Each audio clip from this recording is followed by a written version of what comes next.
Hey guys, I wanted to show you my Unit 3 notes, and I'm going to talk my way through it. But before I get started, I'm going to actually scan back to Unit 2. So if you had trouble kind of reading my notes, I did scan it and upload it here. So this should be a lot easier to kind of see my stuff that I wrote on here. And then this is what I had used for Unit 1. Again, this is probably a little clearer to be able to see my summary sheet. Okay. Just giving you a chance to kind of maybe pause and select what you see from there. All right, so Unit 3, welcome. This one's very different than the other ones. Not a lot of calculations, a lot of vocab words, so let's get into it. A simple random sample is the most basic run-of-the-mill sample. What it means is that, simply put, every person in the population had an equal chance of being chosen. So if you notice here, a bad sample type, or a type that doesn't do a good job of taking a sample, are going to have different shapes. So let's look at these shapes. A voluntary response is not the same shape as the population because it's not going to get a good sample. Same with convenience sample. So let's talk about those two and why they're not an SRS. Now, technically, you don't have to be an SRS to be a good sample, but it helps, right? So an SRS is sometimes they ask you to write out the steps, so you want to be ready for that. And there's 3 steps. You're going to label the population group. So if I think about high school kids, I'm going to literally label all 1,400 kids that go to Bogosiega. And then I'm going to randomize that. So each of those 1,400 students need to have an equal chance of being chosen. The easiest way to explain that is just throw 1,400 names in a hat and pluck out whatever your sample size is. So if I wanted to sample 50 of those 1,400, and that would be a perfect example of a SRS, and then go ahead and select. So that's picking the names out of the hat. Now you also want to make sure that you mention when you're sampling without replacement that you are going to ignore repeats. So if you end up getting a different number, this wouldn't happen on picking it out of a hat, right? If you picked a number out of a hat, it's already out of the hat. But if you're using technology, you would maybe get a repeat of a number. So again, if you put that in a random number generator, rand int, from 1 to 1,400, you would be highly unlikely, but let's say you could get repeats, especially if your sample set is large. So if you're sampling with replacement, you would want to actually use those repeats because that person got placed back into the hat or back into the random number generator, if you will. So you actually would ask that person the question twice, and that would be accurate. Okay.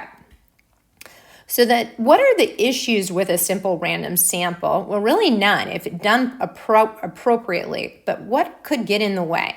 So if you didn't do this, but you took a sample in a different way, so for instance, a voluntary response would be, these often happen when people could leave them, they offer to respond. So this is like a radio show program, or if you made an announcement on the loudspeaker, hey, people that want to give us your opinion. This would be similar to a comment box at a restaurant.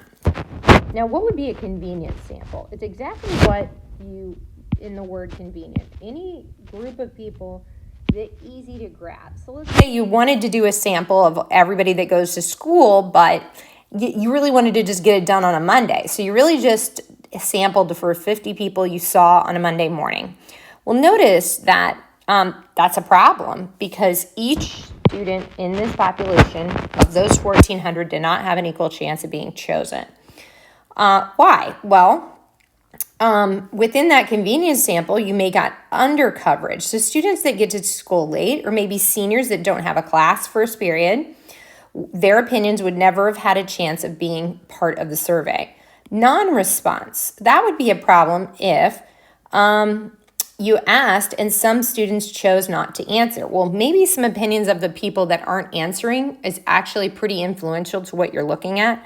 So non-response could have a big effect on the information you're trying to gather. Now, what's response bias? That's when it's untruthful for some reason. So it could be a good reason, a bad reason, it doesn't matter, but the response bias means that for one reason or another, they may not be answering truthfully, or maybe they have an opinion, but they just don't feel comfortable sharing it with you.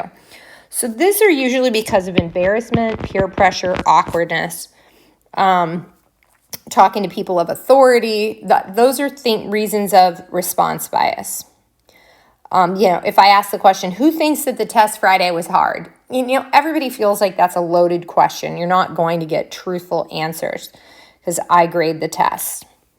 Okay, so let's take a look at, I'm going to zoom in here, this one. A stratified sample versus a cluster. So these are similar but different. So again, we use this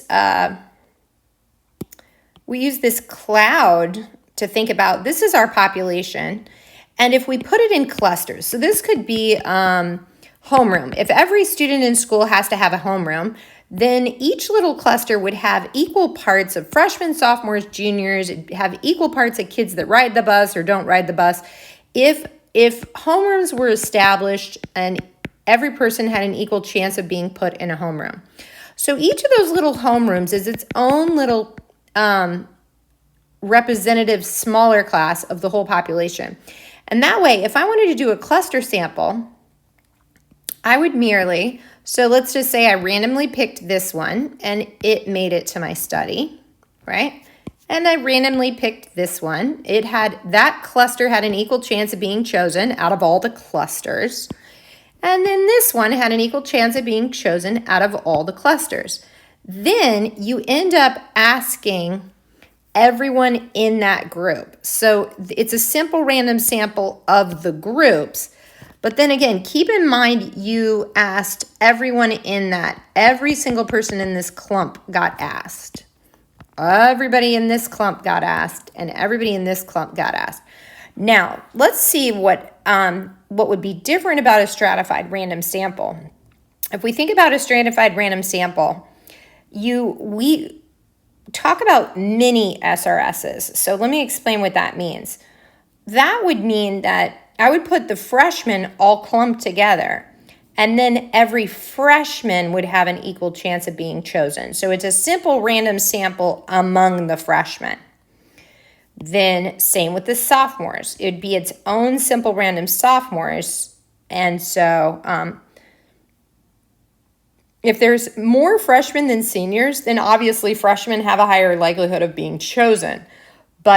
And that's why we can't call it an SRS of the whole group, but it's a mini SRS.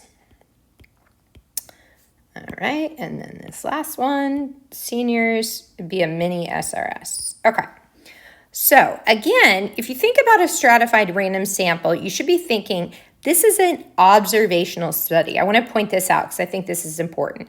So a stratified random sample is when they're strata created because you believe there may be a strong association with the response variable. So you actually separate because you think knowing that information after the fact could help you determine if knowing one thing would help you predict another. So stratified is a term we use when we're doing an observational study. So we are sorting them into groups that we think will have an effect on the response variable, and then we do an SRS within each group. So what is it when we do an experiment? That's called blocking. So let's kind of zoom out and see. Let's scoot up here. So again, before we get a little further with this, I want to think about the difference between an observational study, which is what we just talked about, and an experimental design. So notice in an experimental design, we have a block. So that's when you separate because you suspect there is a difference. Well, that's what we said a minute ago with the strata. So strata is when we're doing observations, and block is when we do experimental design. So you might be thinking, well, how do I tell the difference between observational study and experimental design? So let's take a look. An observational study would be when no treatment has been imposed, but you would identify what a treatment would be if it was an experiment. Okay,